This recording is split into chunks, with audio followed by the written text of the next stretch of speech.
Ladies and gentlemen, welcome back to our continued coverage of World Cup 2021. We've got 8 players remaining, 4 on the men's side, 4 on the women's side. The semifinals have begun. Magnus Carlsen, Jan Krzysztof Duda. We have Sergei Karyakin versus Vladimir Fedoseev, Kostyuk versus Goryachkina, and Zhang Tongyi versus Anna Mushchuk. Now, this video is called what it's called because one of the games in particular today was absolutely unbelievable, and it's this game in front of you, but we have 4 games to look at, and also, I should let you all know, officially in a video, I've launched a podcast. Now, some of you already know this, some of you don't. Gotham City Podcast, link is in the description. It's on my second YouTube channel, and my first guest was Anish Giri. Okay, plug is over. Let's go look at some chess games. Okay, Magnus Carlsen begins with the move d4, and the interesting thing about this matchup in particular is the fact that Duda was the one that broke Magnus's unbeaten streak in classical chess. Magnus had, I think, 125 games without a loss, wins and draws. And Duda goes for Queen's Gambit decline, very normal here, rather than playing the declined or the Rogozin or the, a6 or h6, whatever. He takes on c4. This is known as the Vienna. And the most critical way to play this is e4, to try to immediately take the pawn and get the big center. But chess is a game where you play like cat and mouse. Like white is like, I want it all, give me the full thing. You say, no, bishop b4. You can't get everything. The knight is pinned to the king. Now I'm threatening knight takes e4. But the critical line here for white is actually to give this pawn away. And after castles, black can go and take one more pawn, but this position sucks for black. You have one bishop roaming the streets, and actually moves like bishop a3 here, actually sacrificing the rook, prevent you from castling, and this position is known to be very promising for white. So Duda doesn't take on c3 and back up, which is the main line. He actually plays back to f6, which is the second main line and has been played maybe 40-50 times in practice. Here, my prep is queen a4 check, knight blocks, and then you lunge forward with d5. This is pretty standard. I think this is my prep. I hope I'm not forgetting it. And Magnus plays a move, queen e2. Queen e2 has been played once ever. And I think it was played by an Egyptian grandmaster, last name El Jinji, I think that's how you say it. And here's the point. Basically, white is like, I'm going to put a rook on d1, and I'm going to get my bishop out. And optically speaking, if you look at this position, I mean, doesn't this look unbelievable for white? White has every piece developed, castled, rooks are about to go to the middle. Black has one piece developed. That bishop is ultra passive. No pawns anywhere. But what does black have? Number 1, black has family. Number 2, black has an extra pawn. And the extra pawn here, it counts for something. So knight c6. Now, again, I'm always looking at like just destructive means of proving a point in this position with moves like d5. It never really works because black will take, and then you'll trade one bishop, then you'll trade a bishop or a knight on the center. The more white trades, the less happy he is. So now, rather than finishing development slowly, Duda goes for solving his problems. Knight to d5. We have bishop takes d5, and we have bishop takes h4, because if you take this way, you lose this bishop. So here we go. And now bishop c6. Now, this move makes a lot of sense. Magnus forces knights versus bishops, and he splits the pawns for Duda. And he has a 3 on 2, but obviously these pawns are doubled, and he just plays queen c4. Queen c4 comes with 2 threats. Number 1, you're threatening the pawn, but actually you're also threatening this bishop if you ever move this pawn. So for example, bishop to b7 would run into the dynamite move d5, which just wins the game for white. Because you have to move your bishop, and then I would take, open up the attack on the queen and the bishop, and you lose. So queen c4 is a nice geometric motif. Duda doesn't blunder it, just rook b8 deals with d5 in a different way, in the fact that you just allow pawn takes pawn without the bishop being there. So he can just do something like this, for example. And yeah, he's not losing much. Knight takes h4. So after rook b8, queen h4. And finally, Magnus has his pawn back. And his position looks really good. It actually does. He's got c7 as a weakness. He can take a7. But Duda plays the move bishop b7. He's like, Magnus, come and get the pawn. You want the pawn so bad? Take it. Take the pawn, Magnus. Take the damn pawn. What is that? What is this? What? Now, I don't think Duda yelled that loud. I think they would have kicked him out of the playing hall. Queen c7 runs into a really nice move. Bishop takes g2. Look at this. Oops. And now it's a draw. You have a... Oh, I'm sorry. I am so sorry. It is not this, because queen g3. I actually thought it was this, and just, oh, well, that would be nice. But I thought it was a repetition. It's not, because there's queen g3. No, bad levy. It's actually this first, so that the knight is difficult to protect. Then if the queen wanders off this way, you do this queen g4 thing, and if the queen goes here. So queen g4 is in there, but not like swimwear. So rook c8 first has to hit the knight. I apologize. But still, that is the idea. Queen g5 is a way to force the queens off the board. And now we have an endgame that black should hold, but Magnus will still make annoying for you. Bishop d5, rook e5, f6, and Magnus here, rather than being patient and kind of delaying, takes on d5 right away. Now, again, to the untrained eye, as I always say, looks like he's just blundering a rook. He's not, because he has this nice tempo-winning move, check, and then a fork. And he will win the rook. But the problem for Duda here is he's got the ugliest pawn structure of all time. Double D pawns, double G pawns, C and A are split. Awful, awful, awful. But he has tactical defense on his side. You see, if Duda were to take like this and end up in this endgame, he would probably lose this just because his pawn structure is awful. This is a losing pawn structure, whereas Magnus just has a very clean one. But Duda finds a really nice move. So first, that's not the very nice move. That's a very simple move. Rook c7, d3 forces the rook to come back. And now is really like important. How is black going to survive this? Because, for example, if you just try to join forces, f3, then I bring my king up, I win your d pawn, and then I win the game because I'm up pawns in a king and pawn endgame.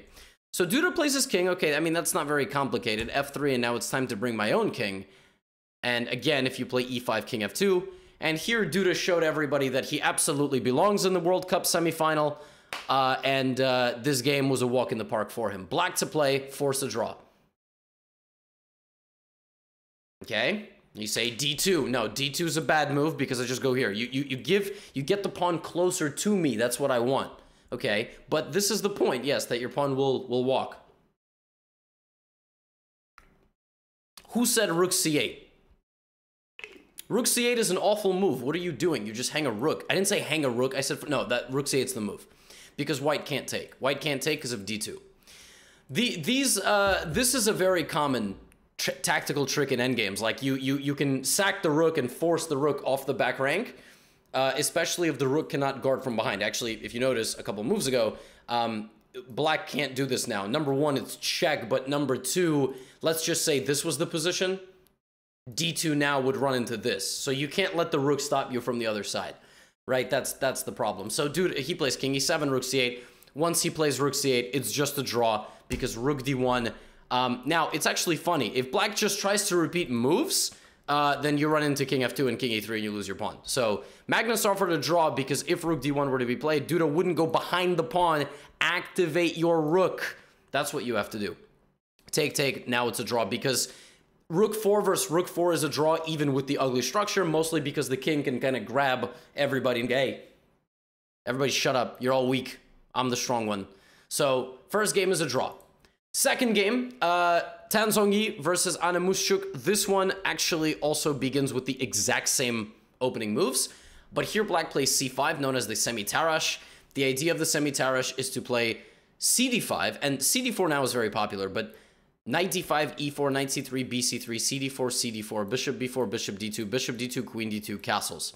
And basically, black just plays here, here, here, here, moves the queen, puts the rooks on d and c, and has no problems. Very solid opening. But cd4, cd5, cd4. See, I told you, this is very popular now. It's been played at the high level a lot, and white has played this move. e4 here in many games. Bishop g5, though. Now, again, just like last game, if you look at this optically, doesn't white just have an incredible position? White is playing against an isolated pawn, so if you trade off the pieces near the isolated pawn, you can win the pawn. Also, white has a big lead in development, but somehow in all of these positions, black is just quick enough. Like now, black plays knight c6, okay, kicking out the queen, right? Queen to d3,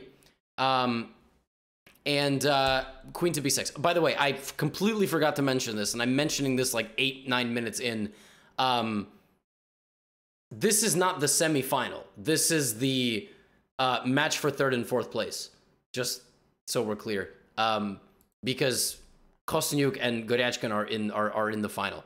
I don't think I mentioned that in the intro. And I don't want any angry commenters like, you say... I know. Castles, rook d8, takes, and takes. Okay, great. White won the isolated pawn, but at what cost? Queen b2. And now we have this transformation. We have the biggest imbalance is in the structure. It's the fact that it's AB versus A and E. Otherwise, everything, all else is equal. So, b6, trying to develop. Rook c1, bishop b7. A fight for that square. Rook c4, mobilizing the rook, maybe trying to cut it across. Rook d6, okay. Offers a trade of rooks. Now black is like, you trade on my terms. All right, we'll trade on your terms, no problem. h3, so I don't get back rank mated, self-explanatory. Let me jump in here with my knight. Black's like, nope. Rook f5, and now a really nice idea. So obviously black can just play rook f5, queen f5, but this endgame could be unpleasant for black. Queen and bishop are a good combo to try to get into certain corners, although queen and knight really hold their own, because that queen and knight together unlock all the powers of the board, right? Because the queen can move like everybody, and the knight moves like a knight. But knight d4 here is a nice trick. Because you look like you can take, but if you take, then we have take, and queen e2. And this game lasted 15 more moves, and, you know, white does have a pass pawn, and that does look scary, but it cannot be pushed. The only way that white would be able to advance here is by somehow black just not providing any counterplay, and you see black centralize the queen, very important, check, and again, here comes white trying to push the pawn. But we just have a repetition of moves. It's an unavoidable box of checks. You have to give the right check, although here it's very difficult to mess up. I mean, queen d3 even is a draw. Like, everything is a draw. The king dances around and we have a draw. Now you say, well, why didn't white do this? Because queen d3, queen c6, like, you can't do anything, right? So, okay, fine. Quick draw, simple stuff. Now, Fedosеев versus Karyakin. This is the other. Now, this actually is a semifinal because the men are, well, they had more players to start. And by the way, exactly the same opening. You bored yet? CD5, CD4, Queen D4, E4. Say, wait a minute. Levy. Is this a joke? What? Like, what? No, this all happened. Yep. Castles, Rook D8. Now, in that game that we just saw, we saw this. That's what we just saw. Yeah, no, we didn't get that this game. We got knight to b5. Okay, knight b5. What is the computer saying? Wait, sorry. Computer is saying bishop f6, knight d5, queen b2. Yeah, what is the computer? The computer just for a second was saying +2 for white. Computer, shut up. You don't know anything about chess.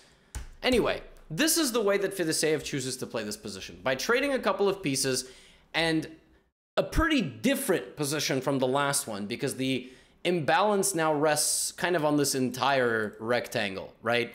The structure is totally different, but we saw this in Yesipenko-Carlsen. Or Carlsen was white versus Yesipenko with black. You remember that game? No, you don't remember? You probably don't remember what you ate for breakfast. Like, let's be honest. Who remembers anything nowadays? I'm perfectly guilty of that as well. But I do have some chess memory, whether I like it or not. And we have a trade of bishops. Okay, so the way white will play this for any sort of advantage is by focusing on the queen side, trying to pick up c6, a6, trying to kick the queen out and gain control over those two squares. The problem is that black is incredibly active. Like, black can play moves like a5 and just take some space freely on the queen side. Rook e8 centralizes.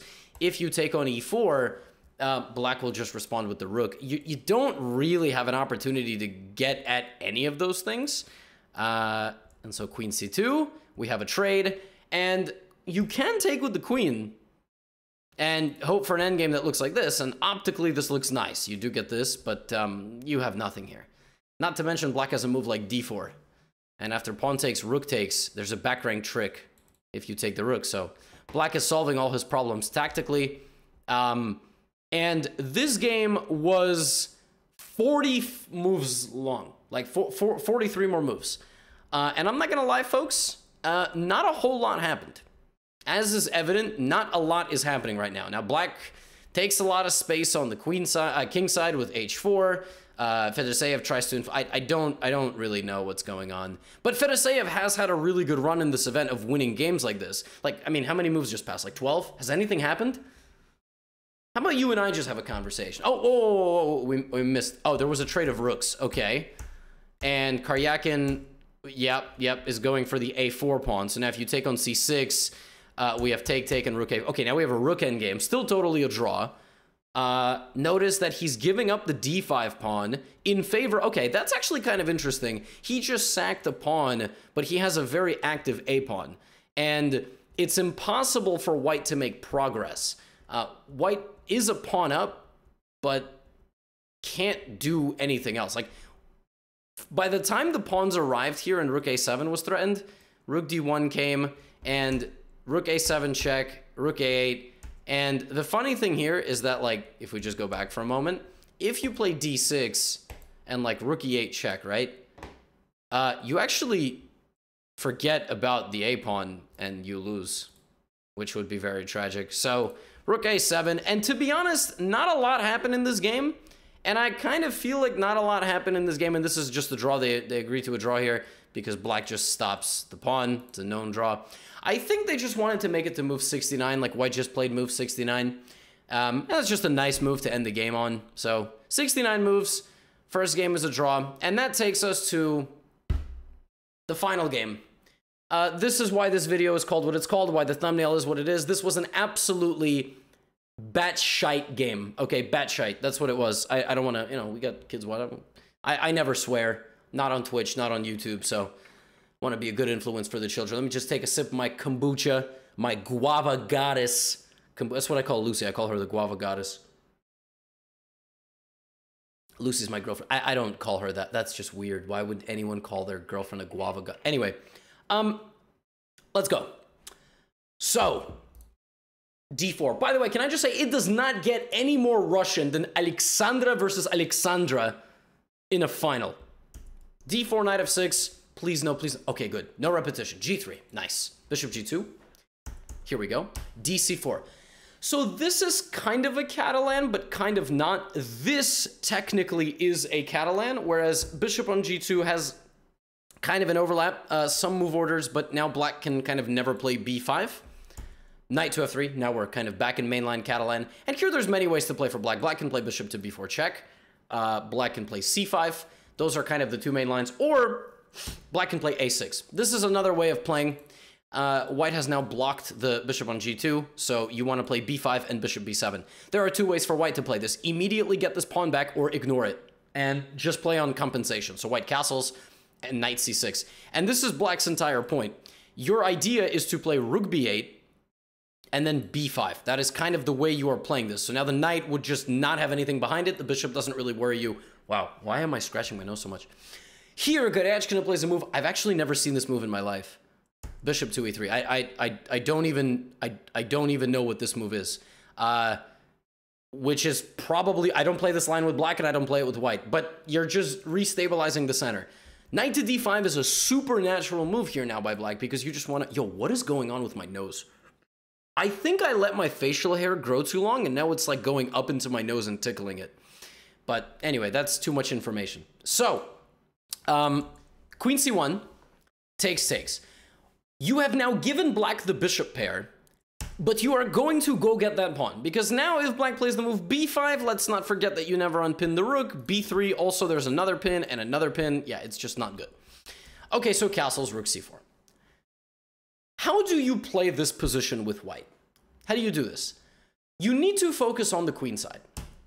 Good, that's a good start. a3, maybe b4, knight d2 here. You'll need to get the queen out of the center and try to figure out what you're doing there. And at some point, you'll need to bring your bishop. How does black play this position? Not letting you play b4. Knight d2. Okay, a4 is interesting. Just a5, a4. Because truly, what else can black do? For example, if black plays a move like bishop f6, that just runs directly into my plan. And I can go knight c5. And like I said, you're just trying to soften black up over here in this position. So black plays a4, knight e5. I mean, Goryachkina's position cannot look any better from the opening. Optically, again, I always say this, optically. Doubling up the rooks.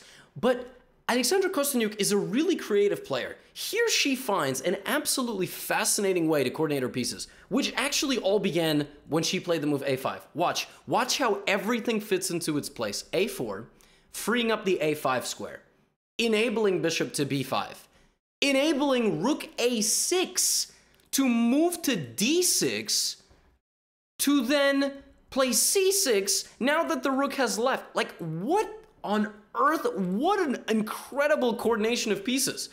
And everything protects everything. The queen guards the knight always protected this. Everything is protected. e3, defending d4. Now she goes for f6, and the point of what she's doing is that she's figured out everything of her position, so she's trying to take over the initiative, and she plays the move e5. Now, like, optically, it looks like that just doesn't work. How many times have I said optically in this recap? D takes e5, it has nothing to do with the pawn. It has to do with the fact that the queen is trapped. The queen's completely trapped, can't go anywhere, has no moves. So that was her point with the move e5, because she kind of felt like, all right, I just made like 6 or 7 nice coordination moves. It's time to like take over the initiative. The problem is that now white gets to play her own initiative, b4. En passant required, Alexandra Kostyniuk obviously knows about anarchy chess. This knight has no move, so you've got to go here. But what happens is now I get rid of some of your pieces on the queen side. I check your king, so I force you to move. My turn for the initiative. You'll notice all those moves were forced. That knight was trapped, so you had to do all of this. All that is forced. And now you got to start backing up. And I play d takes e5. Finally, now my queen is not trapped when this happens. And when the dust settles, I'm a pawn up. I have 5, you have 4. That's how math works. All right, get with the program. Your bishop on a6 is okay, but I kicked it out, and it's great. It controls all these squares, but I got nothing there. It's like a bull running, and there's just not, right? It's not running toward the red flag. So how does good edge can actually take over the initiative? Well, she's, I mean, not take over the initiative, continue the initiative. She's trying to you know, play h6, and right? And black can't play bishop f6 because c5 would hang. So she plays c4. Kostyniuk a couple of times in this game was like, I don't know what to do. I'm going to push a pawn. We saw with a5, a4. We see with c, you know, just life is not so complicated. h6, and now you play this. Takes, queen h5. Looking for knight g5. But now black can play queen f6. The move queen f6 completely disallows the move knight to g5 because queen takes f2. No, that all happened. She did that. King to h2. And now white is completely winning. It's actually funny. The move queen f6 looks like it prevents knight g5, but it doesn't. It looks like queen f2 is on the way, but now you've got to, like, you know, guard mate, which is a problem. Now white is completely winning. It's like +7. Kostyniuk had to play this move, offering a queen trade, which is very, like, non-human, just to get into an endgame where you're down a pawn, blocking your own bishop. I mean, it's just not very human. So she does this instead, and this does prevent checkmate. Bishop to e4 doesn't work because you would be hanging your king, which is illegal. Oh, sorry. But now white plays e4, the interpose. So now the queen is no longer blocking mate. Kostyniuk must have thought she was okay after the move h6. That is not a threatening of a knight. That is just stopping checkmate. You cannot play queen g6 because I take this. But here white has a winning move. Like, just wins on the spot. It is absurdly difficult to see, and it's move 36, so the players are low on time because they're about to hit move 40 and get their bonus time. Feel free to pause here and try to find it. I'll take a sip of my guava goddess. Knight f7 was played in the game. The winning move for white is rook to d1. Why? Because now let's say black plays like c3. Because now you actually can play queen g6. You threaten mate, so black has to take, and you go rook d7. Mate is unavoidable. You just can't stop mate. Your queen is too far away. Which means that what if you leave this diagonal open? Like, let's say, for example, rook d1, queen b2. Then white plays knight f7 check, and it's winning as opposed to in the game because the queen doesn't touch the rook anymore. See, the problem is that the rook is soft. Normally, but now the queen doesn't touch the rook anymore, and you would win by just bringing the rook down, and you're completely winning here. It doesn't matter how close black can get to defending. You have e5, and your bishop arrives as well. The whole army just jumps straight on the king, and beats him up, right? So that doesn't work. But she plays knight f7 right away, and you say, well, Levy, the queen doesn't touch the rook here anymore. Doesn't touch the rook here anyway. Yeah, but the problem is that your rook can't go down. It's not helping.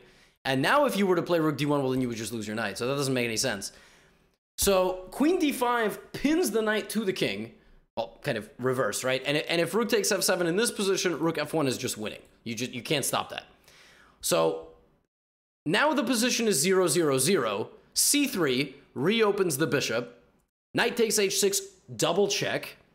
King to h7. And now we're on move 39. So knight g4, knight f5 allow the position to stay in the balance. Knight f7 is now -3 for black. It is now black who is winning. If black finds the move queen to d2, trying to trade queens and hit the rook and try to promote at the same time and cover the king a little bit. But Kostyuk plays queen f2, and now the position after queen h5 is again equal, but after knight g5, king to g6, it's -2.7 for black. Black is now winning again, and both players have made move 40, so they get that extra time. Koryachkina thinks for a little bit, plays rook to h1. Alexandra Kostyuk has to find either pawn push to c2 or queen to e3 attacking the knight. Very difficult moves to find, and if you're confused why rook h1, well, for example, rook h8 would just, everything is defended, basically. Also, in the future, you can get this king out kind of off this file, and it's just a safe move. Like, for example, rook g1, which is slightly different. c2 comes. Rook h1's not as safe. Rook g1 is not as safe as rook h1. But if I have to tell you concretely, I don't know if I would have played rook h1. It's a very interesting move. Rook a1 is another option. Just run your rook all the way over there. So rook h1, queen d4. She doesn't find the best move. This is not the best move because of knight to h3. Now the knight has been brought back and is ready to jump to f4, and queen to g5 is the thing. See, knight f3 looks like the same idea, but your king is stuck here. That's not good. So knight h3 blocks the rook h8 and enables knight to f4. So queen d5, e d5, and material is still in white's favor. White is still a pawn up after all of this. But after knight to f4 check here, takes, and rook f4 or rook h8, probably just equality, although white has to deal with a passed pawn. Black also has to deal with this passed pawn. White plays rook e1. Now Kostyuk plays bishop to d3, trying to disconnect rook e6, bishop e4, trying to advance the pawn. c2, c1's on the way. So now we do, in fact, have this. Okay, now it's actually black who's trying to play for a win because c2, c1 is right there. And if you were to play d6, which is what was played in the game, black just takes. Now black is pawn up. Now here, white has a few choices. But one of them that's very glaring is bishop takes b7. So does white do it or not? White chooses to take on b7. Resting in all this is rook and bishop versus rook, or the other way, rook and bishop versus rook, which is a draw. Rook and bishop versus rook is a draw. You should be able to draw that. So, rook d4. King g3. Bring the king closer. Bishop back to f5. She's not taking right away because there is a way that the king can just get really close. And you don't really want that because then at that point, also king and rook versus king and bishop is a draw in some situations. In some situations, it's not a draw. So bishop back to f5, bishop back to f3, pawn to c2. All right, all normal, all kind of regular. And white plays the move rook c1, and black plays the move king f6. Black is delaying the capture in favor of running the king closer to the pawn. That is what black is doing. So white can play king f2, d7 to just force the pawn down their throat. White plays king f2, king e5. And now is a big moment. Do you go passive, or do you go to e3, or do you push the pawn to force your opponent to take? She goes active. She plays this actively. And now black gives a check on d3, forcing the king back, and now and only now takes on d6. What is going on in this position? So there is one way to try to force king, rook, and bishop versus, rook and bishop versus rook. There is one way to force that here. How do you do that? Because this bishop can't go around. It has no way to get over here. So how do you do that? Like this. You play king to e1, looking for bishop bishop d1, sacking the bishop by force. The bishop just sacrifices itself for Thanos over there. But king e1 is losing to king f4, apparently. King f4 and bishop d1, king e3. And I'll show you why, because this actually ends up happening in the game. But Kostyuk, at this point, they have like no time. She plays king d4, which is a draw because white has one move only that draws the game here. This. What? Because if you take rook c2, what? And what if you don't take? Like, what if you go all the way back? Now this, and your bishop is really far away. That's the whole point. Like, all of this looks good, but after this, rook h6, you have king f1. This bishop needs to be around here. It cannot go passive. It needs to be able to jump in and do some damage, but it can't by itself, because now the king can get away. Check, king g2, and remember I told you rook versus bishop is a draw? Well, this is one of those situations where rook versus bishop is a draw. Bishop g4 is the last move. She goes bishop d1 anyway, and this is losing for white, because after this move, rook g6 is just mate. And now we see why the bishop needs to be on f5, because check, get back in your box on rook g1. Unreal. Unreal. So Goryachkina plays rook takes, but this is one of those unfortunate cases where this position is actually a win, because the king is cut off. The way you draw king and bishop versus king and rook, you need to get the king to the corner opposite your bishop. And then your bishop will guard your king on the opposite color square, right? That's how that works. But when it's like this, what black does is win tempi on the bishop. Send it in a direction, and you basically try to mate white while attacking the bishop. So you try to get the rook here, here, here, here, or here, like this. So bishop d5, rook d6, bishop b3, rook b6, and if you ever try to cover up, this move is just zugzwang, which is why your king needs to be in the corner, because the king would run out of moves and it would be a draw. Rook a6, and it was in this position Goryachkina resigned, because you cannot prevent rook to a1. You just can't. There's nothing you do. You try to run away this way, check, here, oops. What a game, what a fight, what an unbelievable turn of events. White was better, white was pressing, white was completely winning, black was better, it was equal, black was better, it was equal, black was winning, it was a draw with bishop g4! But it ends up going to Alexandra Kostyuk, who now has a chance to win the whole World Cup with no tie breaks. If she makes a draw tomorrow or wins, she wins the whole World Cup in classical. That is insane, that is unheard of. I'm not sure that's ever been done. I hope you enjoyed, and I will see you all tomorrow. Get out of here.